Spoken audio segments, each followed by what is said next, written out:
तर आता नवा वाद निर्माण झाला। याच्या आधी वाद निर्माण झाला अजित पवारांच्या वक्तव्यामुळे। छत्रपती संभाजीराजे स्वराज्य रक्षक की धर्मवीर या संदर्भात अजित पवारांनी केलेल्या वक्तव्यावरून महाराष्ट्राचं राजकारण तापलंय। याचे पडसाद राज्यभर उमटलाय। पुणे, नाशिक, ठाणे, जालन्यासह राज्यात ठिकठिकाणी भाजपकडून आंदोलन करण्यात आलं। यावेळी अजित पवारांविरोधात जोरदार घोषणाबाजी करण्यात आली। पुण्यात भाजप कार्यकर्त्यांनी अजित पवारांच्या राजीनाम्याची मागणी केली, तर नाशिकमध्ये अजित पवारांच्या प्रतिकात्मक पुतळ्याचं दहन करण्यात आलं। ठाण्यात सुद्धा जालन्यातही भाजप कार्यकर्त्यांनी रस्त्यावर उतरत आंदोलन केल्याचं पाहायला मिळालं। अजित पवारांनी केलेलं वक्तव्य अत्यंत चुकीचं आहे।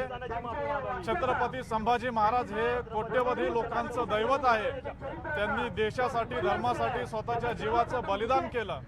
स्वतःच्या शरीराच्या हाल अपेष्टा होऊन देखील त्यांनी इस्लाम धर्म स्वीकारला नाही, हा इतिहास आहे।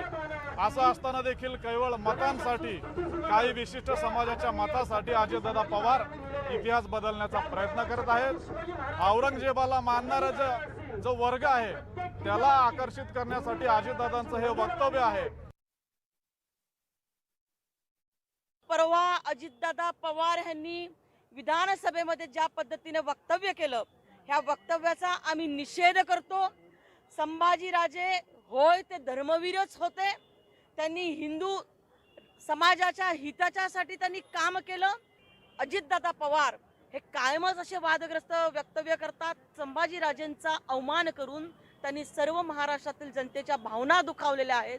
त्यामुळे त्यांनी माफी मागावी, नाहीतर त्यांच्या विरोधी पक्षनेतेपदाचा त्यांनी राजीनामा द्यावा।